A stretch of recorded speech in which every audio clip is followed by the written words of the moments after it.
بسم اللہ الرحمن الرحیم۔ السلام علیکم۔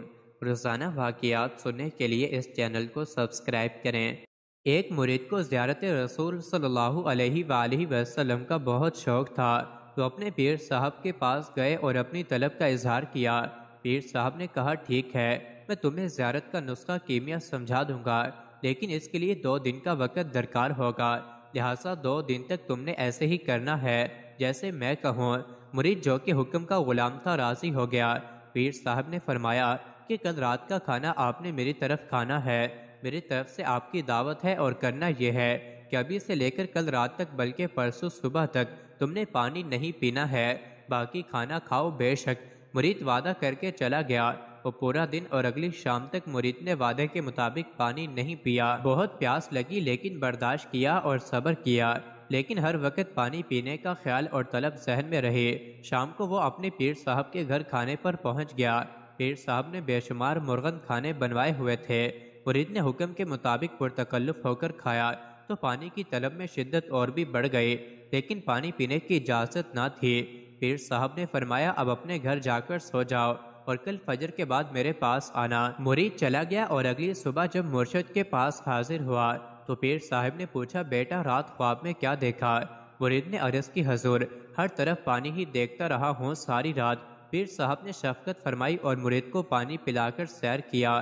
پھر فرمایا، دیکھو بیٹا، جس چیز کی طلب ہمارے اندر شدت اختیار کر جائے کہ ہر وقت ذہن اور سوچ میں بھی وہی چیز ہو تو پھر وہی کچھ خواب میں بھی نظر آتا ہے۔ زیارت رسول صلی اللہ علیہ وآلہ وسلم کے لیے اپنی طلب میں شدت پیدا کرو، اپنی سوچ کو آپ کی یاد سے مزین کرو، دیدار کا انتظار کرو، اہتمام کرو، تو خود بخود ہی زیارت ہو جائے گی انشاءاللہ، اور ہوتی رہے گی۔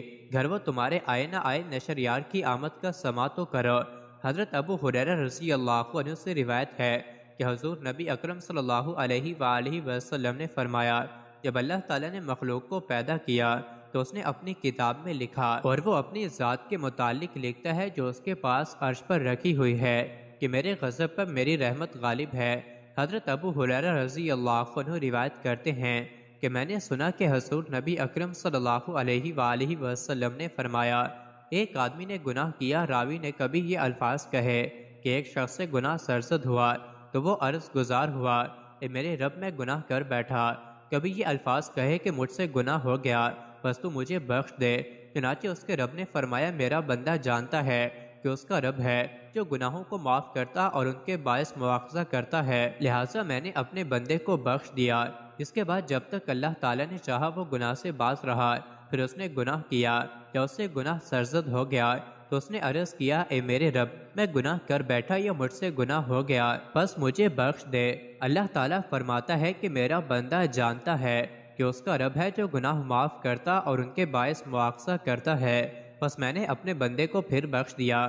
پھر وہ ٹھہرا رہا جب تک اللہ نے چاہا، پھر اس نے گناہ کیا اور کبھی یہ کہا کہ مجھ سے گناہ ہو گیا۔ راوی کا بیان ہے کہ وہ پھر عرض گزار ہوا، اے رب، مجھ سے گناہ ہو گیا یا میں پھر گناہ کر بیٹھا، بس تو مجھے بخش دے۔ چنانچہ اللہ تعالیٰ نے فرمایا کہ میرا بندہ جانتا ہے کہ اس کا رب ہے جو گناہ معاف کرتا اور ان کے سبب پکڑتا ہے، لہٰذا میں نے اپنے بندے کو تیسری دفعہ بھی بخش دیا، بس جو چاہے کرے۔ مزید ایسی ہی ویڈیوز کے لیے چینل کو ضرور سبسکرائب کریں۔